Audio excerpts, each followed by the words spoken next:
Olá pessoal, bem-vindos a mais uma aula de elementos de máquinas. Esse aqui é o segundo vídeo que nós vamos tratar então sobre chavetas. Hoje nós vamos falar então sobre dimensionamento de chavetas. Como que a gente vai selecionar e especificar as chavetas que a gente vai utilizar, né? Então na aula passada nós demos a introdução, né? Falamos o que é a chaveta, quais são suas funcionalidades e recordamos aí alguns conceitos de resistência dos materiais que a gente viu o ano passado, né? Então falamos especificamente sobre esforços de cisalhamento e esforços de compressão, né? Que são os esforços em que as chavetas são submetidas, tá bom? Então, recordando um pouco do que a gente tratou rapidamente na aula passada, né? Esses dois esforços são então o de compressão, né, de esmagamento, e o de cisalhamento. Né? O de cisalhamento é a tendência desse esforço cortante de romper, né, transversalmente aqui a chaveta, né? É como se fosse uma tesoura, né, no esforço de corte. E no esmagamento é uma força distribuída na face da chaveta que tende a esmagar, né, essa face que é a interface entre o cubo da peça que está acoplada, né, e o eixo, que é esse que está achurado aqui. Né? Essa aqui é a superfície de contato entre o cubo, né, e o eixo que está sendo unido pela chaveta aqui. Ó, tá certo? A condição para evitar que a chaveta se rompa em qualquer uma dessas duas situações é a seguinte: né? A tensão de compressão atuante, né, nessa face da chaveta aqui, ela tem que ser menor ou igual à tensão admissível de compressão que o material da chaveta possui. Né? Essa tensão admissível, ela já considera os coeficientes de segurança do meu projeto aí, tá certo? No cisalhamento, coisa similar, né? Só que a gente vai estar falando aqui da tensão de cisalhamento, chamada de tal, né? Então a tensão de cisalhamento a que a chaveta é submetida nessa seção aqui, ela tem que ser menor ou igual à tensão admissível de cisalhamento do material da chaveta aqui, ó. Certo? Essa é a condição de aprovação. Então significa o seguinte, que a tensão máxima que a chaveta vai suportar nessa primeira condição vai ser exatamente a tensão admissível do material.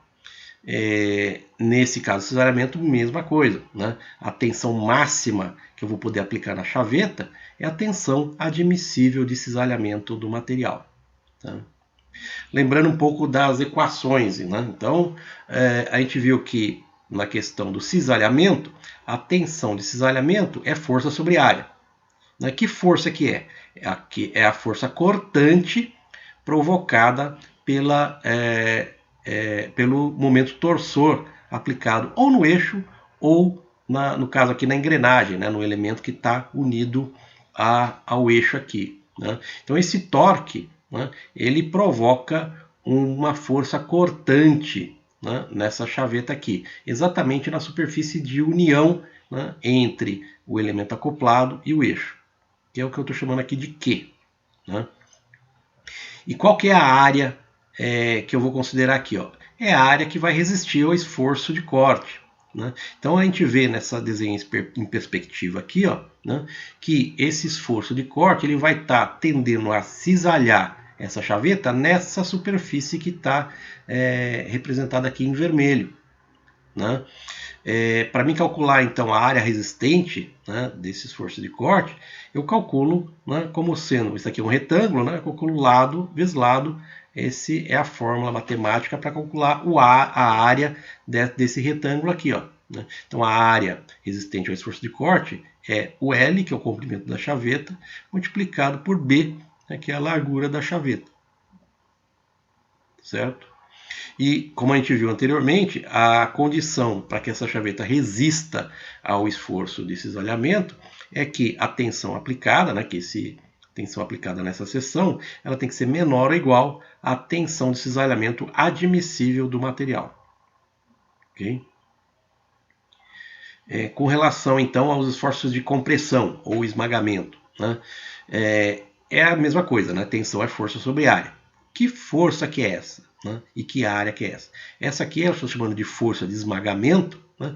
É a força que essa superfície do cubo aqui, que de contato com a chaveta, né, vai fazer, né, vai atuar em cima da chaveta. Mesma coisa nessa areazinha aqui que está em contato com o rasgo da chaveta no eixo, né? Essas áreas são equivalentes.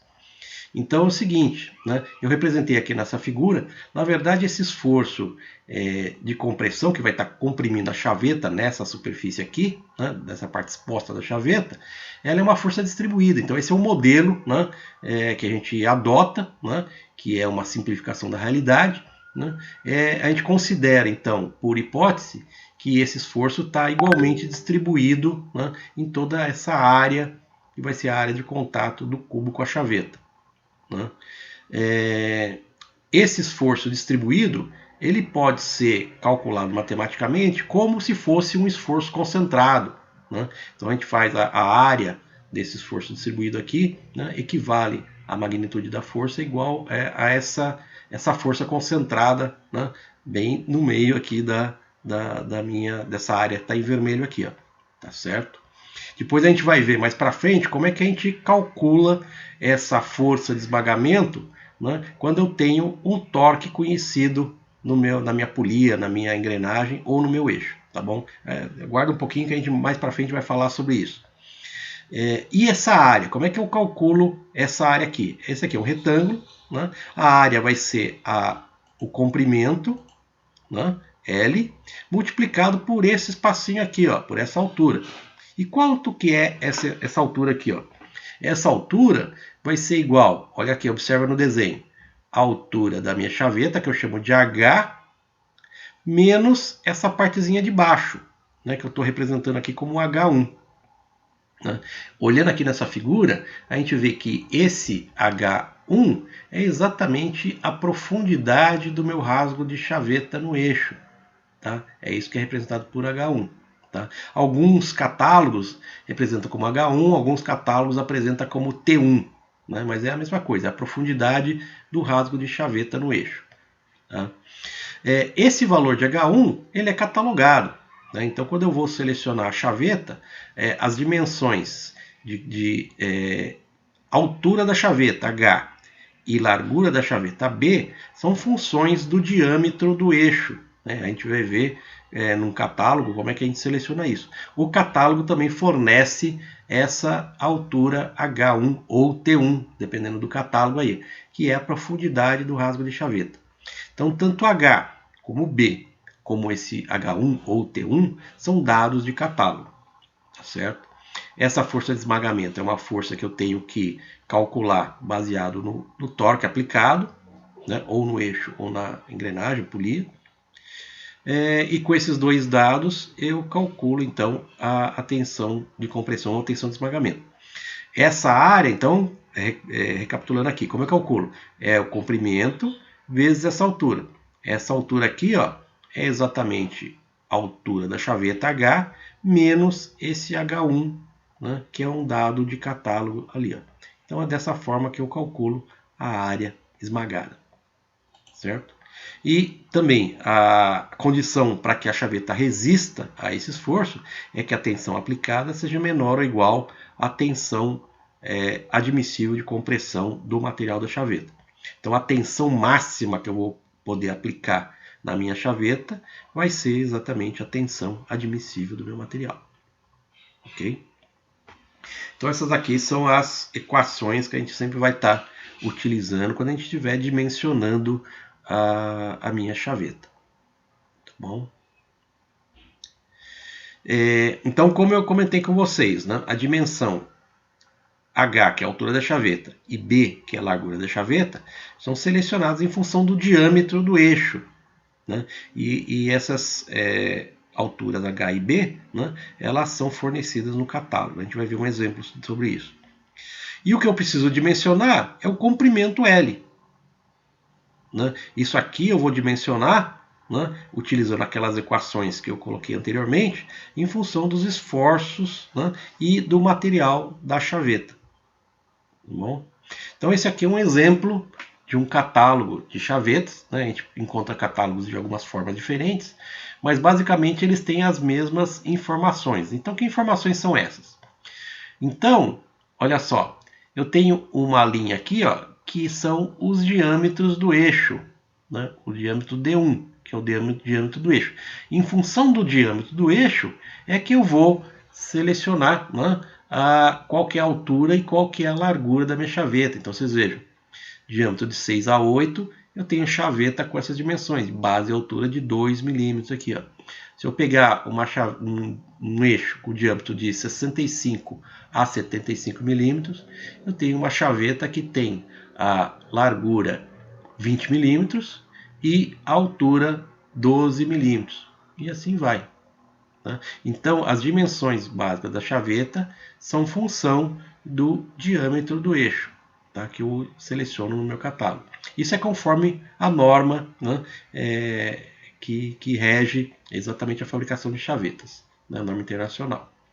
Que mais informações que eu tenho? Eu tenho a largura e a profundidade do rasgo de chaveta que tem no eixo.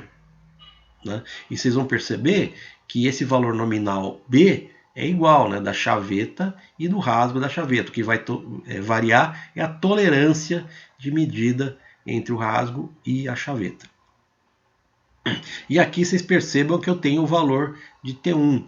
T1 é exatamente a profundidade do rasgo de chaveta no meu eixo, né, que é aquele que a gente vai usar na fórmula para calcular a área esmagada da chaveta.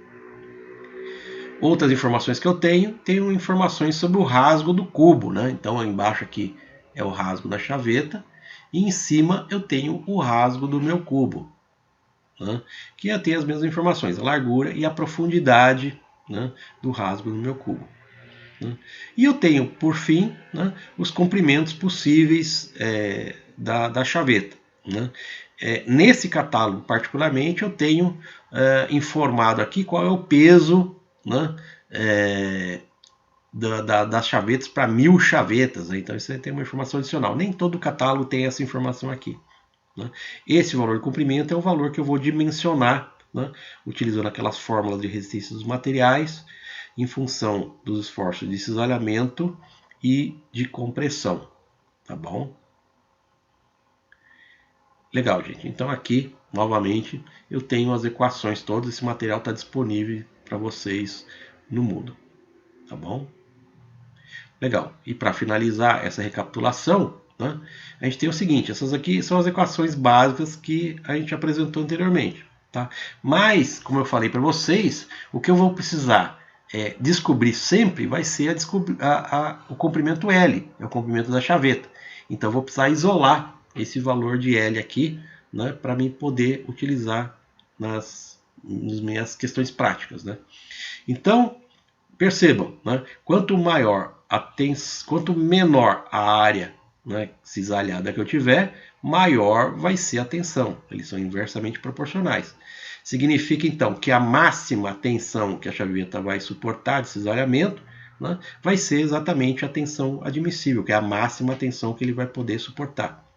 Se eu tenho a tensão máxima, que é igual à tensão admissível, eu tenho a área mínima, né, que a chaveta vai precisar ter para ter essa tensão máxima. Né? E com essa área mínima, né, que eu vou estar descobrindo aqui por essa primeira equação, eu vou isolando aqui o comprimento, né, o passo B para baixo. O comprimento mínimo da chaveta vai ser a área mínima dividido pela largura da chaveta. Então eu vou estar utilizando muito isso aí nas minhas questões. Na compressão, o raciocínio é bastante similar. Né? A máxima tensão de compressão que eu tenho aqui é a tensão admissível de compressão, de esmagamento, né? Que vai ser dada quando eu tiver a área mínima, né? A menor área esmagada aqui. Ó, né? Isolando também o L nessa equação aqui, ó, passando esse H menos H1 para baixo, o comprimento mínimo da chaveta vai ser a área mínima, que eu vou estar calculando a partir dessa equação em cima, dividido por H menos H1, lembrando sempre que H1 é um dado que eu vou encontrar no catálogo. Né? E o H também é dado em catálogo em função do diâmetro do eixo que eu estou utilizando lá. Beleza? Lembrando só mais um último conceito que a gente vai estar abordando com vocês nos problemas práticos, é o conceito de torque. né? Então, vocês lembram daquela figura, né, de resistência de materiais que a gente apresentou, que é uma pessoa abrindo uma porca, desapertando uma porca, né, uma roda de carro. Então aqui eu tenho o eixo, né, e a mão da pessoa abrindo ou apertando esse parafuso aqui, ó, vai ser exatamente o torque, né, que vai estar sendo aplicado nesse eixo, fazendo essa porca girar. Certo? Esse comprimento do ponto de esforço, né, ponto que eu estou aplicando a força, até o eixo que vai estar girando, é o chamado braço. Tá? Esse é o conceito. E como é que eu calculo, então, o momento torsor? Equação matemática, momento torsor, ou torque, é igual a força aplicada, né, multiplicado pela distância do braço em milímetros. Que distância é essa? A distância da aplicação da força até o eixo que está girando aqui, ó. Né? O momento torsor é representado como uma flechinha desse jeito aqui, ó. Esse aqui é o momento torsor. Né? Então essa equação aqui de momento torsor a gente vai aplicar bastante quando a gente estiver calculando também os esforços, né, a partir do momento torsor que é fornecido lá, ou vice-versa. Tá bom? Legal, gente. No próximo vídeo nós vamos apresentar então alguns exemplos práticos de dimensionamento das chavetas. Tá bom? Até o próximo vídeo.